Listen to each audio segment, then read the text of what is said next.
کربلا سے نکل کر کے یہ سب سے پہلے آئے تھے کوفہ کی سرزمین. یہی تو امام حسین کو بلایا گیا تھا کہ آپ آ جائیے، یہاں سے آپ کو امیر المومنین منتخب کیا جائے گا. اسی کوفہ میں امام حسین کا سر لایا گیا تھا. کوفہ والوں پر اہل بیت اطہار کی طرف سے ایک غضب بھی ہے. اور آج دنیا میں دھوکے کے نام سے اگر کوئی چیز جانی جاتی ہے تو کوفہ. کسی کو اگر کہہ دیا جائے کہ کوفی ہے تو ایک محاورہ ہے، مثل بن گئی ہے کہ دھوکہ دینے والے کو کہتے ہیں، کیونکہ وہ دھوکے میں مشہور ہو گئے ہیں، بہت مشہور ہو گئے.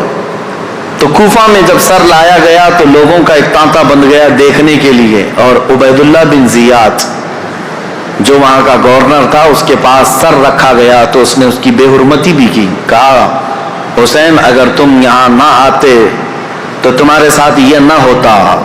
اس وقت مسجد میں ایک بوڑھے صحابی بیٹھے ہوئے تھے.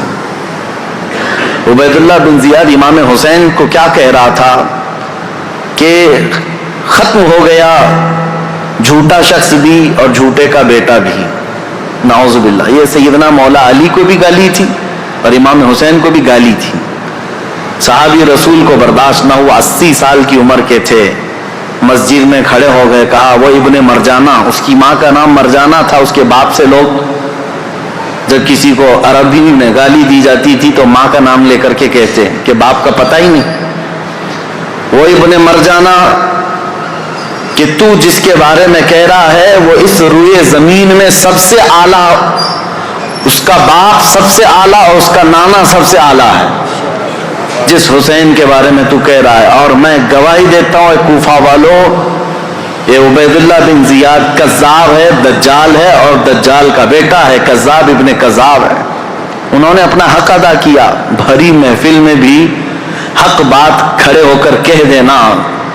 عبید اللہ بن زیاد نے اس بوڑھے صحابی کو اسی مجلس میں قتل کروا دیا. 80 سال کی عمر کے تھے.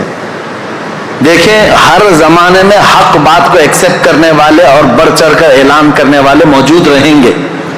بزدل چاہے جتنے بھی بن جائیں لیکن کوئی نہ کوئی مجلس میں رہے گا، کیونکہ اللہ کا دین ہے اور صبح قیامت تک اللہ حق بولنے والوں کو زندہ رکھے گا. پھر اس کے بعد یہ سر امام حسین کا دمشق لایا گیا جو ملک شام کی راجدھانی ہے. دمشق میں یزید کا تخت خلافت تھا. وہاں پہلے ہی سے لوگوں میں اعلان ہو گیا تھا کہ کربلا میں جو جنگ ہوئی اس میں لٹا ہوا قافلہ آ رہا ہے. امام حسین کو، ان کے سر کو اور ان کے خاندان کی بیویوں کو اور ان کے بیٹوں کو قیدی بنا کر لایا جا رہا ہے. امام زین العابدین امام حسین کے بیٹے جو بیمار تھے کربلا میں، وہ جنگ میں میدان میں نہیں اترے، بیماری کی عالم میں ویسی رہے اور وہ بھی چل کر کے دمشق پہنچے. وہاں پر بتایا گیا ہے دمشق شہر میں تاشے بج رہے تھے، ڈھول بج رہے تھے، باجے بج رہے تھے. امام حسین کا سر آ رہا ہے تو ایک جلوس کی شکل تھی. لوگ اپنی اپنی برآمدوں میں آ کر چھتوں پر کھڑے ہو کر دیکھ رہے تھے کہ یہ جلوس آ رہا ہے. اس عجیب حال ہے کہ شاعر نے بہت اچھے انداز میں کہا ہے کہ عجیب امت ہے، قتل کیا شبیر کا وہ بھی نعرے تکبیر کے ساتھ. یعنی ایک طرف اللہ اکبر کہنے والے ہی ہیں اور اسی رب ذوالجلال کے سب سے پیارے محبوب صلی اللہ علیہ وسلم کے نواسے کا قتل کر رہی ہے امت، اور پھر اس کے بعد اس کو گھما بھی رہی ہے. جب لایا گیا دمشق تو یہ حالات تھے کہ باجے بج رہے ہیں، ڈھول بج رہے ہیں، تاشے بج رہے ہیں. اور یزید کے دربار میں یہ لٹا ہوا قافلہ جب پہنچا تو یزید نے مگرمچھ کے آنسو بہائے اور کہا حسین اگر تم بغاوت نہ کرتے تو یہ حالات نہ ہوتے، اور اگر میرے سامنے آ جاتے تو میں قتل کا حکم نہیں دیتا. یہ سب حالات لکھے ہوئے ہیں. لیکن میرے عزیزو ایک بات ہے میں یہاں پر کلیئر کر دیتا ہوں. بعض ایسے لوگ ہیں جو تحقیقات کی بنیاد پر یہ کہتے ہیں کہ یزید تو افسوس کر رہا تھا امام حسین کے قتل پر، وہ راضی نہیں تھا. ہم کہتے ہیں یہ قتل ہو جانے کے بعد آنسو بہانا اور راضی نہ ہونے کا ڈھونگ کرنا یہ بات الگ ہے. اگر یزید حقیقت میں راضی نہیں تھا تو امام حسین کے قتل کے سلسلے میں جتنے کوفہ میں گئے تھے ان کو پکڑ کر سزا بھی تو دے سکتا تھا، لیکن سزا کسی کو نہیں دی گئی۔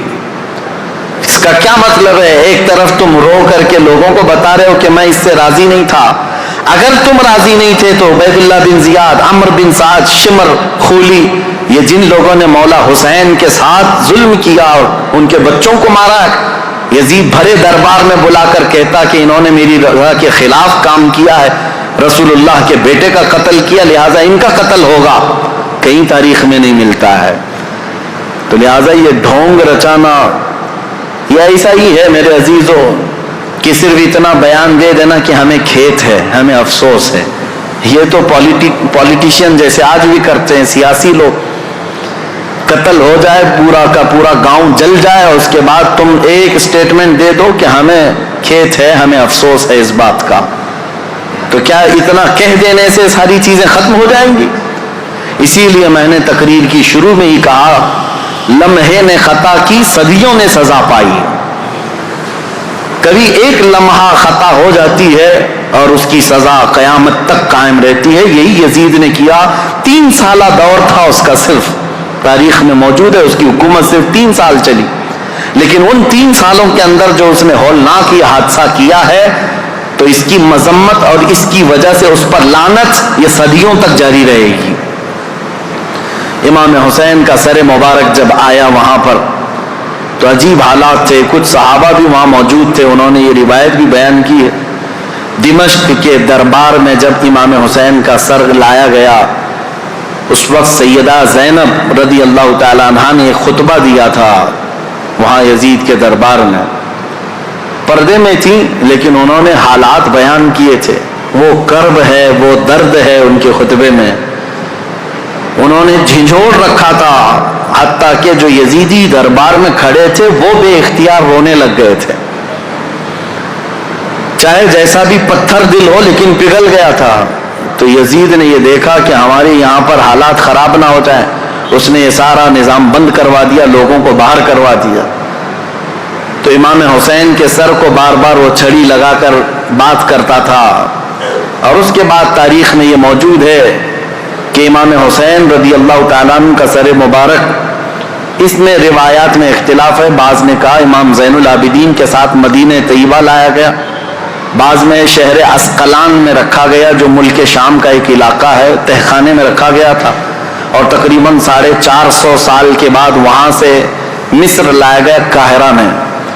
قاہرہ میں آج بھی امام حسین کا سر مبارک دفن ہے، جو وہاں کی تحقیقات ہیں وہ جہاں پر بھی ہے، لیکن ایک بات تو طے ہے، اللہ تبارک و تعالیٰ نے ان کے متعلق فرمایا ہے کہ ان کو مردہ نہ کہو، وہ جہاں ہے زندہ ہے۔